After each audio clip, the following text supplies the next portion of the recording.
Hi, hello. How are you doing today? Great, great to hear. Welcome back to another episode of Toon Talk, where today we will be discussing one of the most influential bands to ever exist, the Beatles themselves.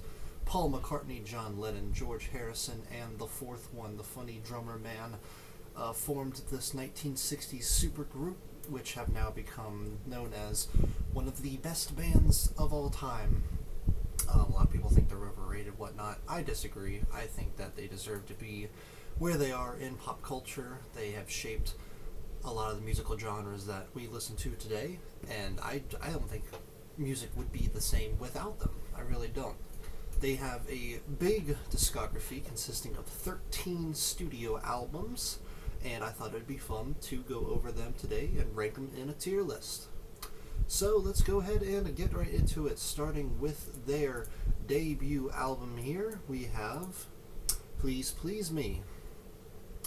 Their studio album came out in 1963, and this is a pretty okay way to start their career, I would say.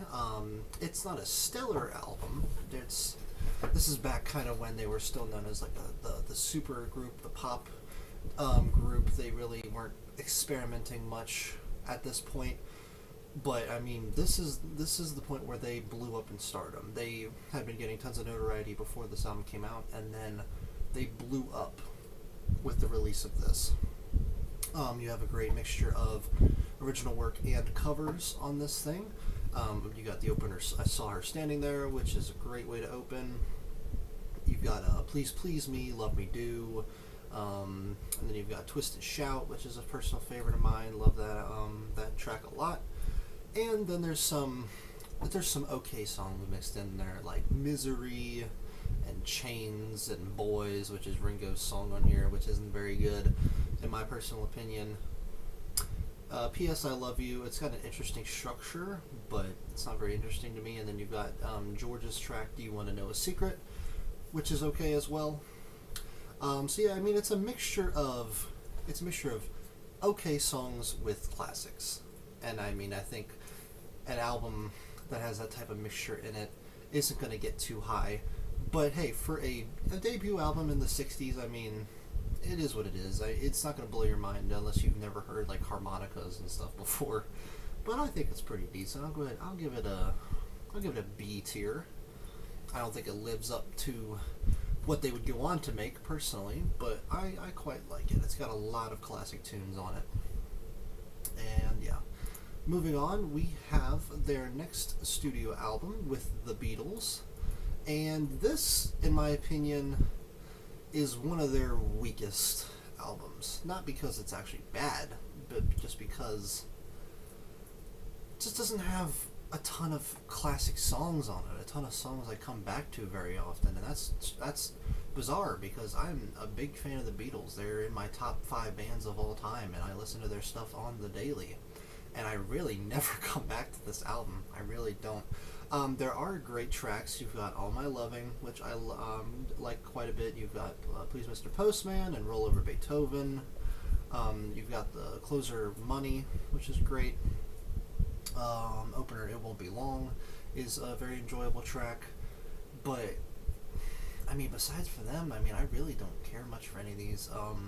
All I've Got to Do is very boring. Don't Bother Me and Little Child are 2 of my least favorite songs the band has ever made.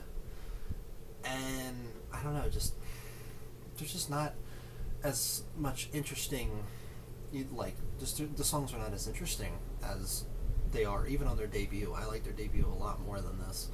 Not that it's a bad album by any means. I still like it a lot, but I don't know, to me it's just kind of generic. I'd give it a C tier at best. I don't think it's a D tier. I don't think so at all. But I don't know. It's just very run-of-the-mill for a Beatles album, if you will. And I just think that's why it's not one of their best. Still listen to it a decent amount. Like I said, those songs I mentioned are all great. Listen to them a ton, but besides for those tracks, I really don't come back to it much. Moving on, we have A Hard Day's Night, which is my second favorite early Beatles album. I like quite a bit of the songs on here. "Opener A Hard Day's Night" is one of the most iconic, not just Beatles songs, but I would say one of the most iconic songs from the '60s, and like one of the most iconic rock pop songs ever. That opening chord is one of the most iconic opening chords, or just chords in general, I would say. "I Should Have Known Better" is great. "And I Love Her" is one of my favorite Paul McCartney ballads from their early time. "Can't Buy Me Love" is a jam. I like "I'll Cry Instead." And there's a couple other tracks on there that I like quite a bit. But then there's ones like "If I Fell" and "Things We Said Today," which are just kind of okay. Also to mention, this is the soundtrack for their very first movie, which I also recommend. If you like anything remotely to do with the Beatles, I think that is a very enjoyable movie, and I recommend giving it a watch. And this, a lot of I would say the first 5 Beatles albums are all very similar in their flaws and in their pros, I would say. And I just think the thing that separates them the most is just the quality of the tunes. And I'd say this has probably the second best out of the first 5 in terms of like the tracks. And for that, I'll go ahead and give it the top of B tier. It's still kind of a generic pop album, but like I said, just better songs, in my opinion, way better songs. And I think that it is a smidge better than their first 2. And then we have "Beatles for Sale," which I think the name definitely fits, because this is definitely the bargain bin Beatles album. I know that's kind of rude to say, but it's just not that great. It's really not. I don't listen to this thing much at all, besides for like the big hits like Rock and Roll Music and 8 Days a Week. I really don't listen to much else on here. I do like "No Reply" and "I'm a Loser," the first 2 tracks. I do like those quite a bit. "I'll Follow the Sun" is okay. And then I like "What You're Doing." I like that track. Besides those, I just think everything on here is just pretty by the books and generic. "Babies in Black" is whatever.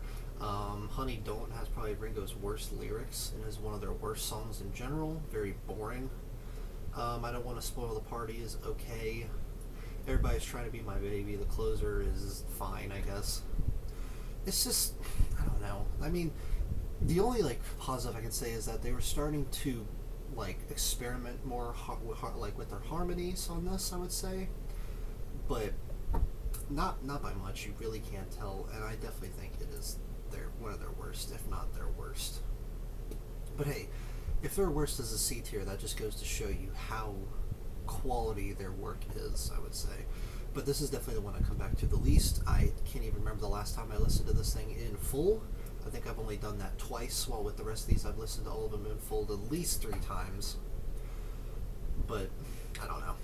Not a hard recommend from me. I definitely recommend it if you want to listen to their whole catalog, but that's about it. Moving on, we have their 1965 album "Help," which is actually the soundtrack for their second movie, which I don't think is as good as "A Hard Day's Night," but it's still a fun watch if you have anything remotely to do with the Beatles, or you like anything that they do. I recommend it. Opener "Help" is a classic. I think basically everyone knows that song. "You've Got to Hide Your Love Away" is one of my favorite early John songs. Love that song a lot. "Ticket to Ride" is fantastic. "Act Naturally" I think is a good Ringo song. You've got "You Like Me Too Much," which is a George song that I like quite a bit from his early work. You've got "I've Just Seen a Face," which is one of Paul's best early work as well, but one of his best early songs. And then you have "Yesterday," which is absolutely gorgeous, so emotional and so beautiful. And I wish that was the closer instead of "Dizzy Miss Lizzy," because that track sucks ass. But with that aside, this is probably, in my opinion, their best early album. Out of their early work, I think this is their best, just because the quality of the songs is so much better. They've been a group for a couple years now, and they've just started to become more dynamic, and they've become better writers, better at their instruments, and I think it shows, because this album has way more good songs than bad. Like I said, I mentioned all of those, but I think every track on this thing is at the least good. I don't think there's a single like meh or bad song like a lot of the other. Well, besides "Dizzy Miss Lizzy," that song sucks. But besides that, I think every song on here is pretty good. I think it should go to the top of B tier because it is still kind of generic, and it doesn't have that experimentation that the band would go on to do. But I mean, hey, it's a better album than I could ever make. That's for damn sure. And then we finally get to go into the later discography of the Beatles. This is where things get interesting, and this is where I get a lot more to say, because these are the ones that I think are absolute classics from here on out, besides for one exception. And we have Rubber Soul starting out, and this came out also 1965. And just from the very opening seconds of Drive My Car, things are different. And I think that it's a great opener. It's just very different structurally from all their early work. And this is truly where they started to become more experimental. One reason for that is Bob Dylan introducing the gang to weed, which they would do in between sessions, and it actually helped them become like more experimental with their songwriting, I would say. Which, not that I'm promoting weed or anything crap like that, but hey, if that's what made them produce this high quality of an album, then they could smoke the shit all they want. I wouldn't care. You've got Norwegian Wood, which is great. Another great John track. You Won't See Me is awesome. Nowhere Man is amazing. Love that song. You've got Michelle, which is one of my favorite Paul songs in general. I just love how melancholy it is. What Goes On is one of my favorite Ringo tracks. In My Life is in my top 3 or 5 Beatles songs, I would say. I love that track a lot. I think everyone loves that song. It's so beautiful. If I Needed Someone is an early George track that I like quite a bit. And there are some low points. I think that especially Wait is kind of whatever, and then Run For Your Life is not good at all. I don't like that song. I don't know why John thought it was a good idea to put it on here. The song itself isn't terrible, but the lyrics read as if like it's about a serial killer chasing someone, and I'm just like, why are we doing that? That's very bizarre. But I mean, but that aside for those two songs, this album is a classic in my opinion. It stands the test of time, and there's just, I don't know, it's truly the starting point of the band's experimental years, and I think that it did it better than quite a few others. If it had a better closer, then I think it would probably make it up into S tier, but A tier is still a great standing point. I think an A or above is a classic album, which we're going to see a lot of the band, and Rubber Soul is a fantastic starting point in my opinion. Moving on to 1966, we have Revolver. Fun fact, I mean, you can probably tell, but this is one of 3 of their albums that don't have the boys on the cover. The others being the White Album and Yellow Submarine, because that one's animated. This is the first one to do it, and I actually think that this is their 3rd best album art. It's gorgeous, it's so lively, and it's just a beautiful drawing. And to say that it's only number 3 just shows how good a lot of their covers are. Some of their covers suck, but a lot of them are pretty damn good. But cover aside, this album is amazing. This is where they took the ideas off Rubber Soul and just expanded them highly, just widened them out so hard. And this is the point where they stopped touring because they were having a lot of issues with. I believe that they turned down like a breakfast with the president or his wife or something, and then they became like public enemy number 1, and they had to be smuggled out of the country, which is pretty entertaining to say the least. And just from that, and I think a lot of their tours during this time just had a lot of controversy going on.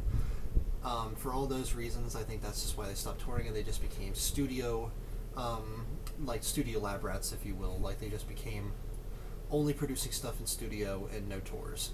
And I think that actually helped the band quite a bit. And it shows on here because there is so much more experimentation in this album than anything we've seen thus far. Opener, Taxman, is one of George's best songs in my opinion. And it's the first political Beatles song, so take of that what you will. but it's not like corny. I would say it's a pretty entertaining track. Eleanor Rigby.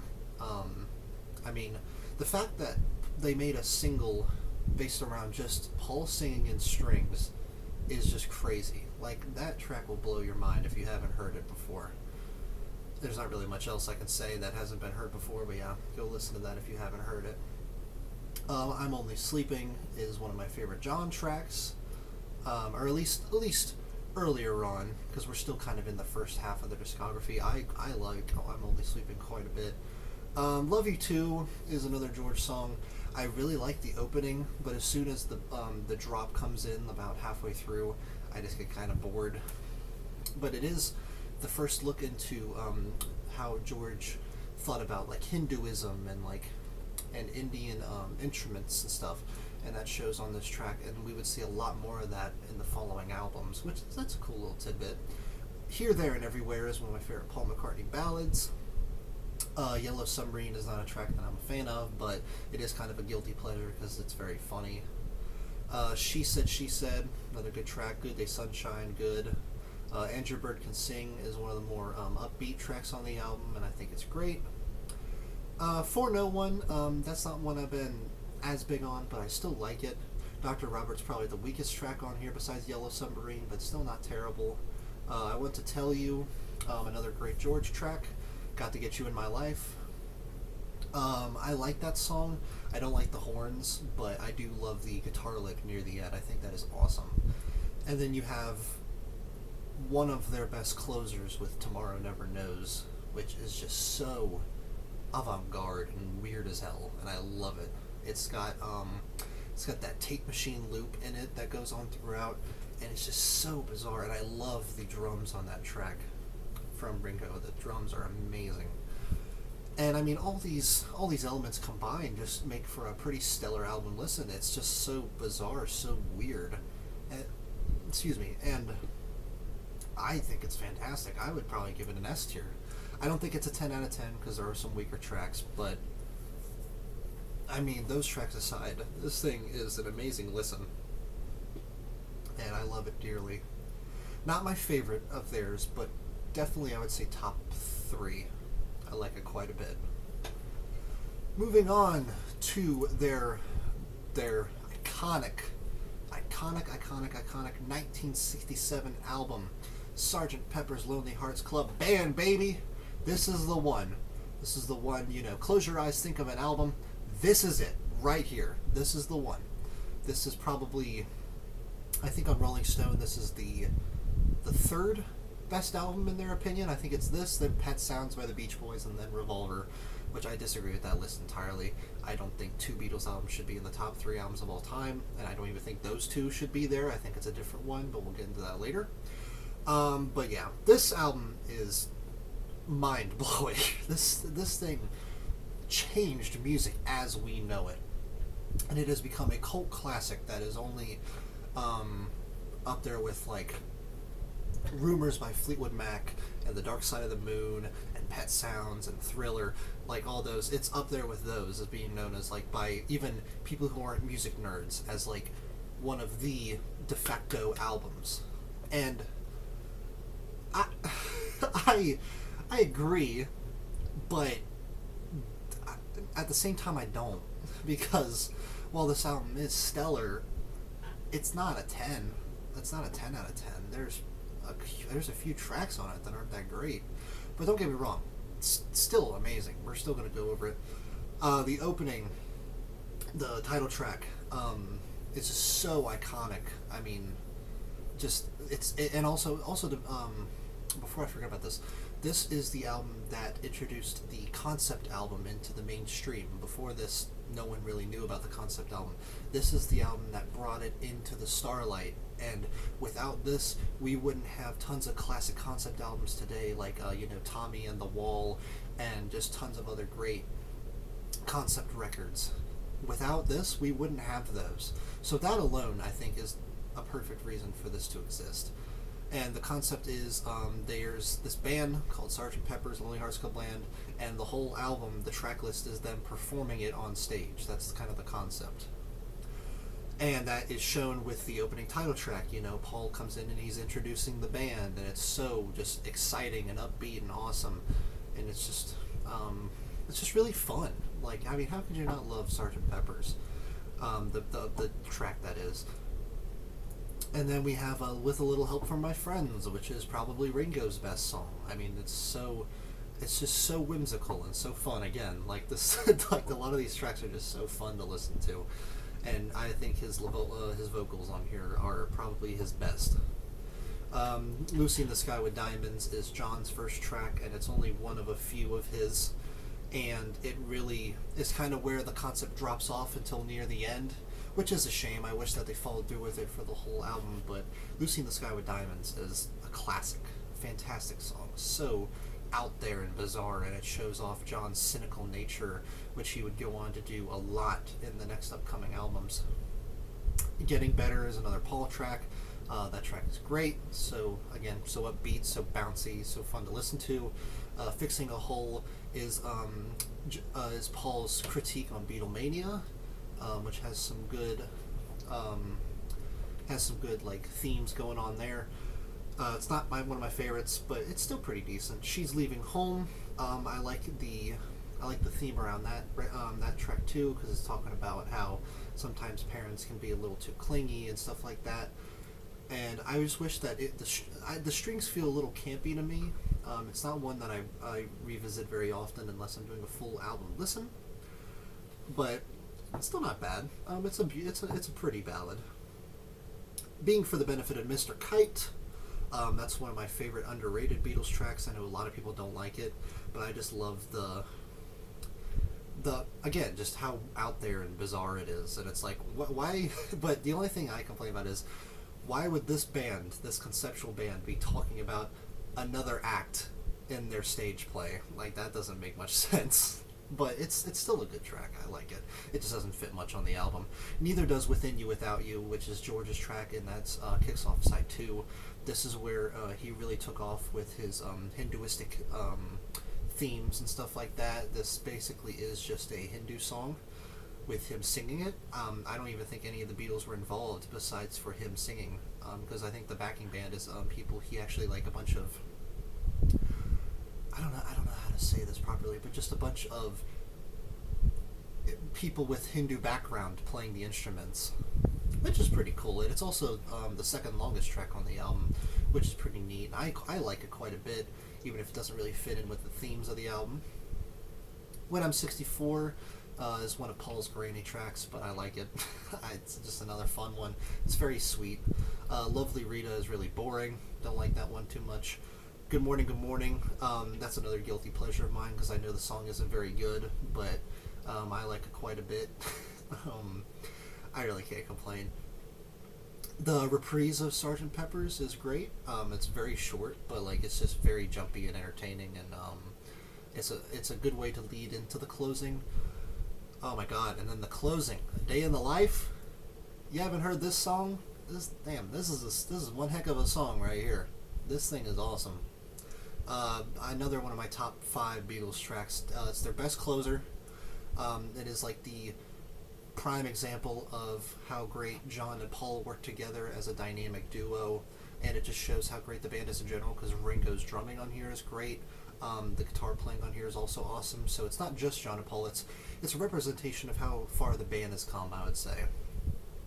You've got that string arrangement that breaks up these different segments, that I believe it's 24 bar string arrangement, where they just said, hey, play whatever chords you want and just make it sound wild, and that shows on the song, and it's just so weird, but in a good way. And then you've got the final chord at the end, which is like another one of the most iconic chords of all time, where they just slam on the piano and then it goes off, fades away. It's so badass. Such a great way to end the album.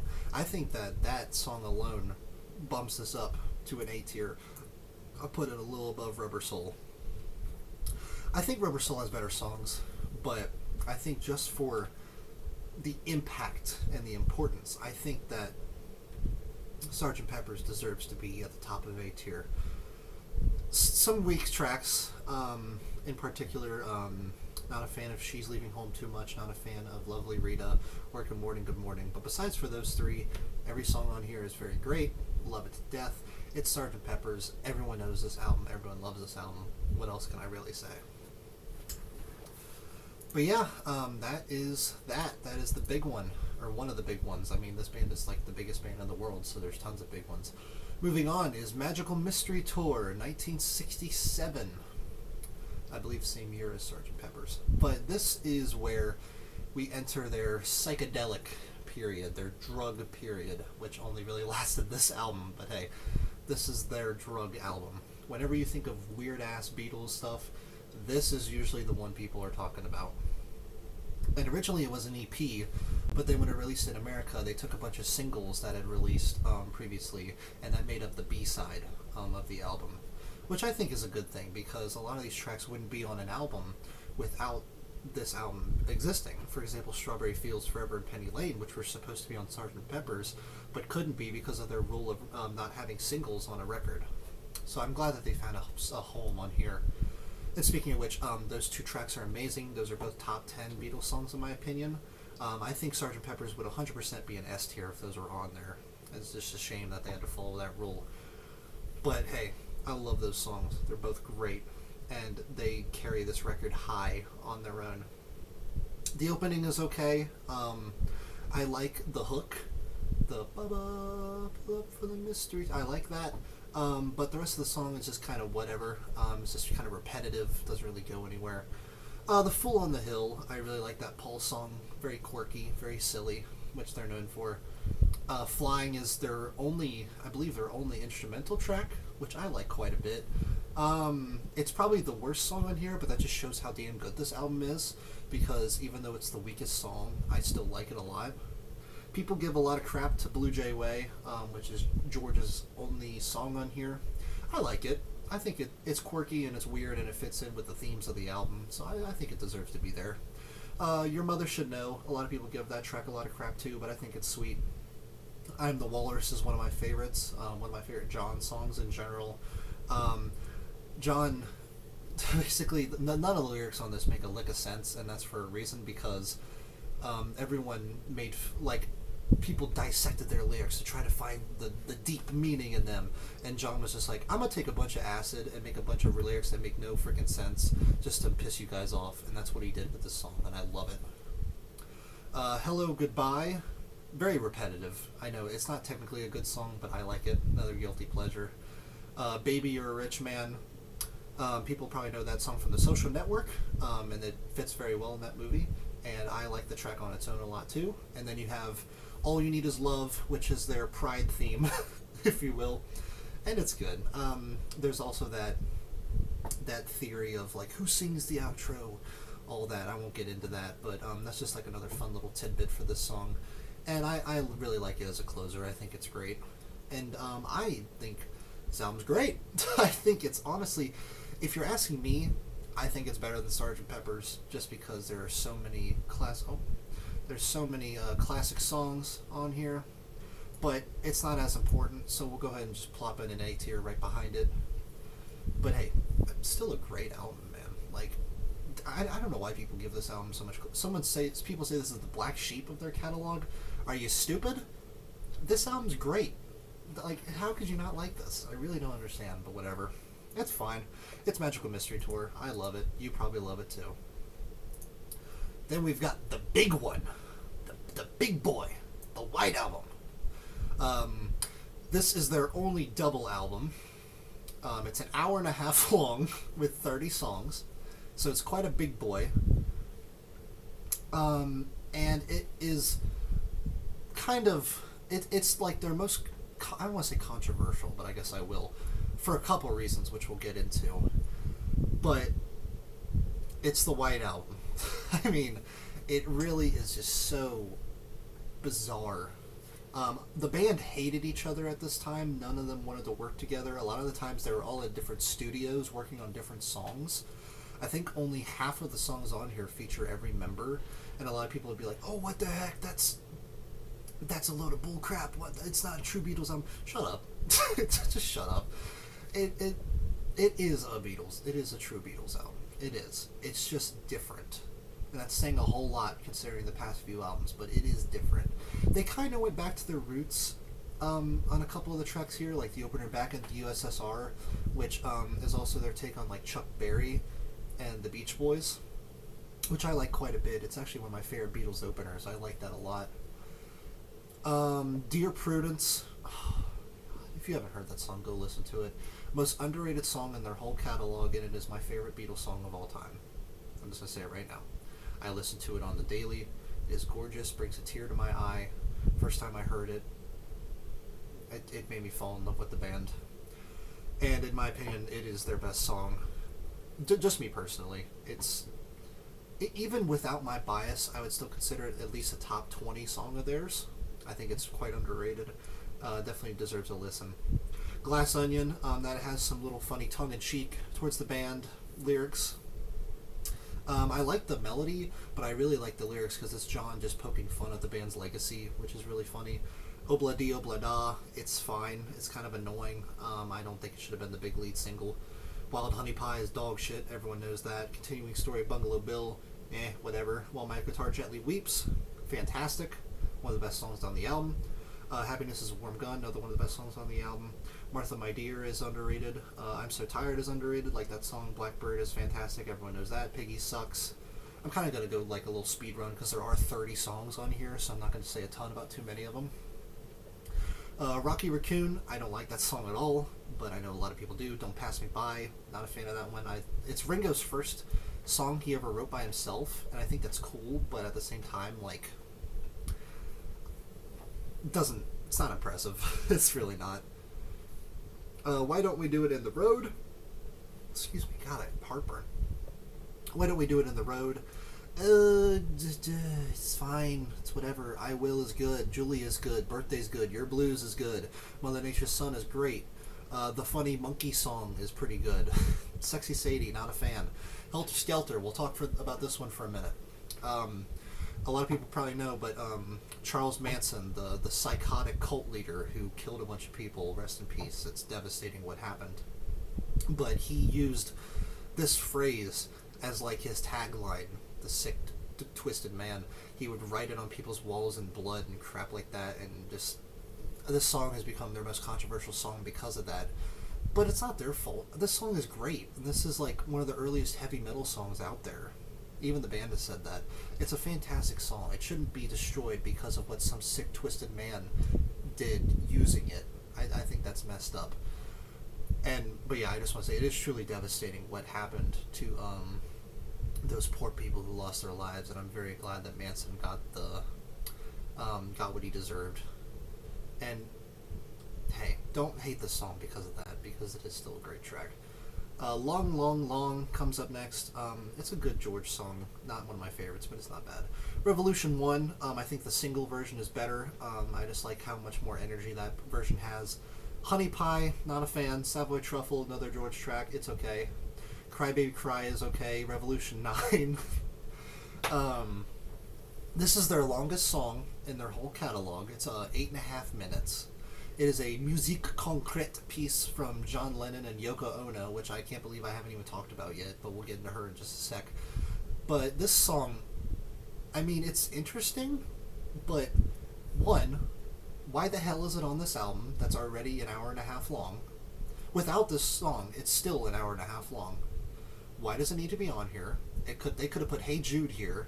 That would have been fantastic. This album would have probably been a high A tier if Hey Jude was there instead of Revolution 9. But whatever. It is what it is. Number 2. Doesn't feature any of the band members besides John, and there's no singing. It's just a bunch of random noises. Number 3. It was a song that no one wanted to be on the album. So I'm just like, why is it there? Why did we put it there, guys? It doesn't need to be there. Is one of their worst songs, and it's not even a true Beatles song. It's not. It's just a bunch of random noise. And it really weighs the album down, because by this point, the thing drags so bad. And I don't know why it's the penultimate track. I really don't. Just puts you in a bad mood. And then the closer, Good Night, is the second song Ringo sings on here, which I actually like quite a bit. It's very pretty.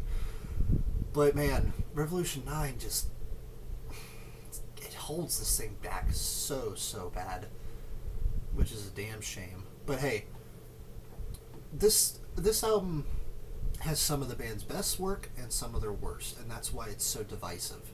But it has so many ideas in it, so many ideas, and I listen to so many tracks on here all the time. And even though there's songs on here that suck really hard, I think that they still have a place there besides for Revolution 9. Like Wild Honey Pie, it's just a stupid song, but it's in between two other tracks. It's just meant to be like a silly little interlude. And yeah, I mean, despite all of its flaws, it has so many awesome ideas, and just for that alone, I think it should go right there in A tier. I would say these two are tied. I really can't pick which one I like more, but it's not their best work, in my opinion, but it's still a classic. Also, two things I want to touch on before we move on. John Lennon started dating Yoko Ono, who technically broke up the band. He started dedicating way too much time to her, and it just really made everyone mad at each other. One of the big reasons that they all got mad at each other was because one, their manager Phil Spector died, or no, it wasn't Phil Spector. George Martin, that's who it was. He passed away. He was their manager, and they were just having issues after his departure. They started bringing their girlfriends in the studio, which was a rule that they originally had, and breaking it kind of just made them all become angry at each other. And they also started their own company, Apple Corps, and they had to manage it. And all those reasons together kind of made them like slowly split apart. And if we're talking technically, this is like their second to last album that they worked on that actually was meant to be released. And like I said, it is a good album. It would be better if they had just gotten rid of some tracks and replaced them with better ones, but it's still a good album, and I still love it to death. And the cover is really cool too. You notice that? How it's just their name? Isn't that weird? Isn't that quirky? Moving on, Yellow Submarine. This album's a joke. This thing sucks ass. Let's see. So, Yellow Submarine is the first track, which I already said I don't care for much. Also, it's on Revolver, so it's on here again. Only a Northern Song, which sucks. Again, also, altogether now sucks. It's All Too Much. I think that song's underrated. And Hey Bulldog. I like those two a lot. And then you have All You Need Is Love, which is also good. So there's three songs that suck, 3 that are good. 50-50. And then the second half of the album is all instrumentals that were made for the movie, which I actually like the movie. It's actually my favorite Beatles movie. But the songs are just, they're not good. They're not good at all. I don't know why they they were forced to make it, which I understand, but it's not good. It's not good at all. Besides for those 3 songs and a couple interesting parts in the instrumentals, this thing sucks. It's getting a D tier. It's their worst album. I'm not a fan of it at all. It still has good moments, which is why it's not an F tier, and that's why there's no F tier on here, but just isn't necessary. Really not necessary at all. But then, to make up for that little blunder, they gave us Abbey Road, which in my opinion is in the top 5 albums ever made. I love Abbey Road. This album is phenomenal. This is a classic. This is their best album, and it is a 10 out of 10 in my opinion. I think that this is a masterpiece, and I'm going to explain why. We're going to start off with the cover. The cover is awesome. They went outside and just took a picture of them walking across the road, and now it's like the most iconic album cover of all time. Like, only the Beatles could do that. And everyone knows this cover. Everyone loves this cover. It's awesome. But then we get into the actual songs, and this also has the best production of any of their albums. Everything sounds so clean, but so raw at the same time, and it just sounds awesome. It's amazing. This has their best lineup of songs. Come Together, which is probably their best opener, or one of their best openers. I love it. I love John's silly lyrics on it. I love the guitar riff. I love the chorus. All of it is amazing. Then you have Something, which is George's best song. It is the best ballad they've ever made. It is one of the best love songs ever made. It's phenomenal. Maxwell's Silver Hammer, Paul's first song on the album. It's goofy, it's quirky, it has a campy little tone, but I love it. Oh Darling, I love Paul's screaming on the song. It's just super catchy. Octopus's Garden, one of the best Ringo songs, has an amazing guitar riff. I Want You, She's So Heavy, in my top 10 Beatles songs of all time. I love how eerie it is. I love the 3-minute closer that just is that looping repeat with the layers of noise stacked on top of each other, and then the hard cut at the end. Absolutely fantastic. Here Comes the Sun, their biggest song of all time for good reason. It's amazing because underrated, love it to death. And then the second half is the medley, which is like the most famous medley of all time, starting with You Never Give Me Your Money, which is an amazing song on its own. Sun King, Me Mr. Mustard, Polythene Pam, She Came In Through the Bathroom Window, Golden Slumbers, Carry That Weight, and The End. All of them shorter tracks that lead into one another. Absolute masterpiece. It's 16 and a half minutes long, and I love it to death. Love all the songs individually, love them all as a medley together, and the end especially. The end and Golden Slumbers are my favorite parts, besides for You Never Give Me Your Money. They're both beautiful, they both have great lyrics, and the end has like 10 guitar solos stacked on top of each other, has the only drum solo in their entire catalog, Ringo's drum solo, which I love. Everyone's singing together. It's just such a fantastic way to end their catalog. It's just amazing, man. And who could forget Your Majesty at the end? The little 25-second closer, that's the secret track.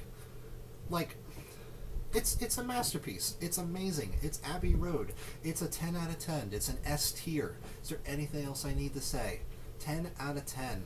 In the top 5 albums ever made, in my opinion. Maybe even top 3. If you haven't heard it, you're doing yourself a disservice.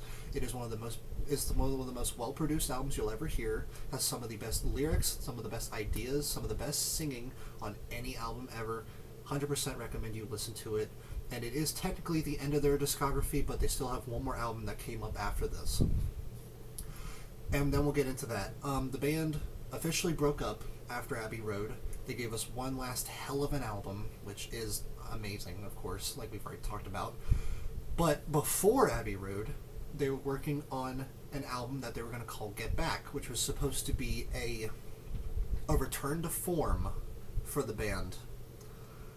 And they just ended up never releasing it until later on, when they brought on Phil Spector, who I actually mentioned earlier, to produce it, who, as you all know, is a killer. So that's great. And Phil Spector put walls of noise and horns and harmonies and orchestras on this thing, and this is meant to be like their return to form, their most laid-back album, and this is the worst possible album they could have chosen to put choirs and orchestras on. I don't know why they chose to do that. But yeah, this album is really held back by that. It's also not meant to be their final album. I technically don't consider it to be their final album myself. I always just consider it to be their second to last, but it technically came out last, so I have to talk about it last. But hey, there's still some highlights on it, which we're going to go over. I think Two of Us is underrated. Like that song a lot. Across the Universe is one of their most beautiful songs they've ever made. I think it's an underrated classic. You've got Let It Be, which everyone knows, one of their most popular songs, and it's gorgeous. I've Got a Feeling is great. And then you've got For You Blue and Get Back, which are both amazing. However, just like the White Album, there's a mix of amazing and shitty songs, because we also have Dig a Pony, which sucks. We have Dig It, which doesn't, it's like 50 seconds long, doesn't even need to be on this thing. We have Maggie May, which is also super short. It's not a finished song, doesn't deserve to be on here. One After 909, sucks. And then The Long and Winding Road, which might be controversial. I think it would be better if it didn't have that wall of noise orchestra choir bullcrap on it. If it was just the original song, like how it was supposed to be, it'd be better. But it's not, and it's a shame. So this album is still good. It's not a bad, like I said, it's not a bad album at all. But it feels like an epilogue instead of their ending. It feels just kind of like an afterthought, which it was. But yeah, but all that aside, we'll put it at the top of B tier because it still has a ton of classic songs on it. Like I said, Two of Us Across the Universe, Let It Be, I've Got a Feeling, For You, Blue, and Get Back. Those hold this album to a high standard. Those are all fantastic. But then there's mixtures of unfinished songs, songs with way too much orchestra and choir in them, and just, I don't know, also some strange lyrical decisions from John and Paul. But that aside, we'll give it a B tier. But with that concludes my Beatles tier list. Here we go. Here is my Beatles tier list, everybody. My opinion on the band has been set in stone for about 6 years now. This is what I've thought of their discography for a long time. So this probably will never change. But, I mean, hey, just look at their quality of their output. I mean, you've got 6 albums that I would consider to be an 8 out of 10 or above. And then you've only got one album that I would consider to be like a 3. And besides that, I mean, they're fantastic. It's the Beatles. One of the most well-known bands, one of the most iconic bands, one of the most important bands. And this is probably one of my favorite tier lists I've made. This was super fun to talk about. I'm super passionate about this band. I love them to death. And I think that they deserve their place in pop culture. But yeah, I appreciate everyone taking the time to watch. Leave a like and a comment. I respond to all comments. And you all have a wonderful day. Thank you very much.